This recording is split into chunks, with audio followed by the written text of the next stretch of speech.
job as a non-actor person and making guacamoles. I never made a guacamole before in my life, and I went to New York to learn how to do that. And I used to work in this Rosa Mexicano, great Mexican restaurant, you know that place. That was wonderful. I remember working there and saying, this is so great. When I make it big, I'm going to come back and eat. And that's what I do every time I go to New York. You know, I go there, pay my respects, give a nice, juicy tip to my fellow guys. And so for me, that was a really wonderful way of giving myself another type of chances. And then, in a way, I was there as undocumented worker. Of course, I didn't have to send any money to Mexico to my family. No one was expecting anything from me, so it was just the adventure of it. But anyway, I had the chance to apply through the amnesty process that went on in 1986.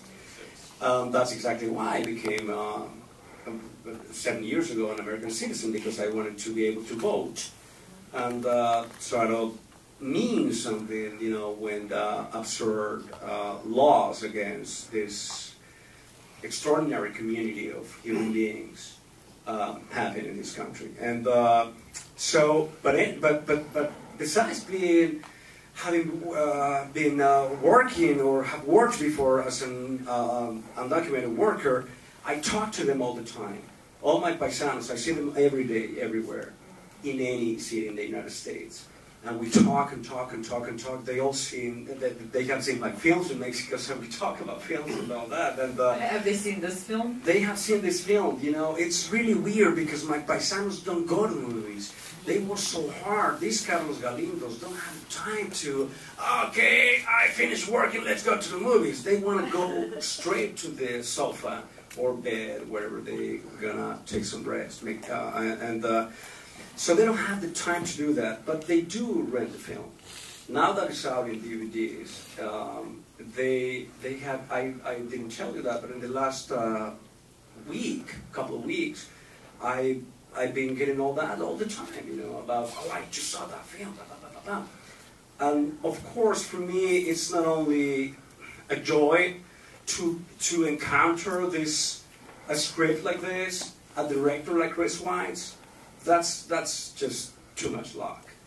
But also, it's a great responsibility and a big, big honor for me to give voice to all these people through Carlos Galindo.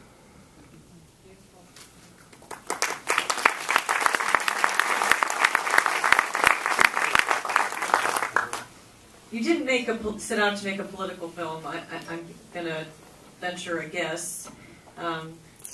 And, you know, you've made many wonderful films, besides Twilight, about a boy. I love that movie. I mean, there's just the relations. One of my favorite films, hands down. We talked about this. Has that same extremely intimate quality. It's not different tone, of course, but that's really at the heart of it. And yet, you really can't avoid the politics that are implied by such a powerful story between a father and a son, someone who's struggling to grasp his version of the American dream, and yet has really no shot at it, no legitimate shot at it through no fault of his own. So, you know, this actually came out, I think, when the Freedom Act was being voted down. Am I right? That the legislation that would allow the children of undocumented immigrants to benefit from subsidies. Yeah. Right. Let's explain it. Well, no, I mean, because it's actually a little painful as you talked about it, because I just came back from Arizona. I was at ASU in Phoenix. I met some of the dreamers, some of the kids who are... the Dream Act, I meant. Did I say Freedom? I meant the Dream Act, sorry. You know what, it's the same deal, really. Which is that they want freedom to stay in this country and they consider themselves Americans.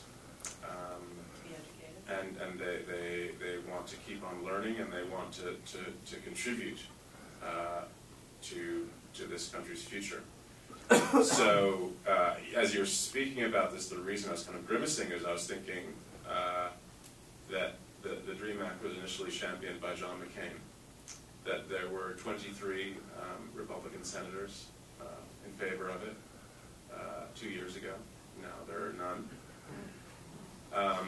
And that to me, okay, well, to set this in a rather humorous context, I remember Eric Eason, the screenwriter, being worried that we weren't getting the film ready in time because he said, like, what if they just sew up this whole immigration problem before the movie comes out? We gotta get this movie done. I said, Eric, I think we're in for a long ride. It's okay.